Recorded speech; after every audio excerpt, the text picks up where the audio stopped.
இன்னைக்கு குழந்தைய மதரசாக்கு அனுப்பல, அந்த குழந்தை பெருசா எப்படி மஸ்ஜித்ல வரும்?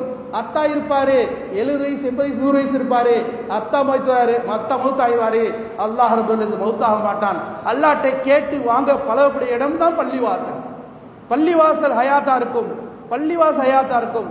அல்லாஹ்ட்ட வாங்கி கேட்டுக்கொள்ளக்கூடிய இடத்தை காமிச்சு கொடுக்குறது பெற்றோர் நமக்கும் உங்களுக்கு தான் பொறுப்பு சொல்றோம். மீனை பிடிச்சு கொடுக்கறது இல்லை, மீன் பிடிக்க சொல்லி கொடுங்க. அந்த புள்ள மீன் பிடிச்சுக்குவாரு.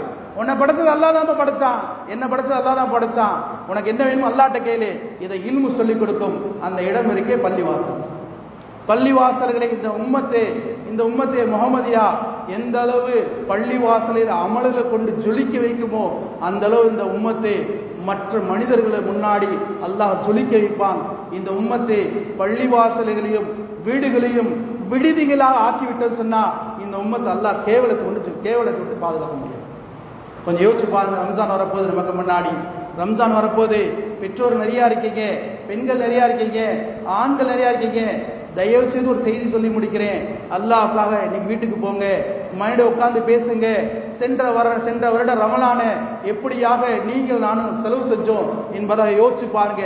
ஒரு ஃபர்லு செஞ்சாரு, 70 ஃபர்லு செஞ்சாலுமே அல்லாஹ் கொடுத்தான். தயவு செய்து அல்லாஹ்வுக்காக பெற்றோர்கள் கணவன் மனைவி 2 பேர் உட்காந்து இன்னைக்கு உங்க வீட்டில் உட்காந்து பேசுங்க. சென்ற ரம்ஜான் வந்துச்சு, நம்ம போண்டா செஞ்சோம், அது செஞ்சோம், இது செஞ்சோம், என்ன அமல் செஞ்சோம், எவ்வளவு அமல் செஞ்சோம், எத்தனை குர்ஆன் ஓதணும், எத்தனை ஜுஸு முடிச்சோம், என் பிள்ளை எத்தனை ஜுஸு முடிச்சிச்சு, என் குழந்தை எத்தனை ஜுஸு முடிச்சிச்சு. ஒரு முஸ்லிமின் ஆக பெரிய கடமை சகோதரர்களே, வருஷத்துக்கு ஒரு முறை குர்ஆனை ஓதி முடித்தே ஆக வேண்டும். ஒரு மாணவ மேல பெண் மேல பெரிய பொறுப்பு. இன்னைக்கு தராவிக்கு மாஷா அல்லாஹ் முதல் ரக்காயத்து பயங்கர கூட்டம், 2வது நாள் கொஞ்சம் வரைச்சு, 3வது சுபஹான் அல்லாஹ்.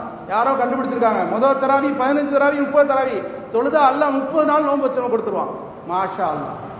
உம்மத்தே முஹம்மதியா ஜஹாலத்தில் அறியாமல் இருக்க சகோதரர்களே, இது அமல் செய்யக்கூடிய மாதம், ரம்ஜானுக்கு அமல் செய்யக்கூடிய மாதம்.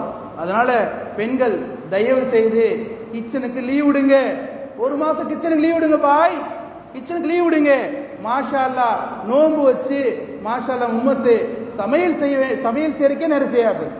நோன்பு வச்சு அமல் செய்யணுமா சமையல் செய்யணுமா நீங்க தான் முடிவு செய்யணும். அதனால கண்ணியத்துக்குரிய பெற்றோர்களே சகோதரிகளே, நாம நோன்பு வச்சு மாஷா நோன்பு காலத்துல தான் அதிகமாக என்னங்க உணவு தயார் செய்யணும். இதெல்லாம் குறைச்சி நோன்புல அல்ஹம்துலில்லாஹ் அமல் செய்யக்கூடிய மக்களாக உங்களையும் என்னையும் உலக மக்களை ஆக்குவானாக. அல்லாஹ் ரப்பல் எதை சொன்னமோ அதன்படி அமல் செய்யக்கூடிய தௌஃபீக் எனக்கும் உங்களும் தருவானாக. இந்த நிகழ்ச்சியின் மூலமாக எந்த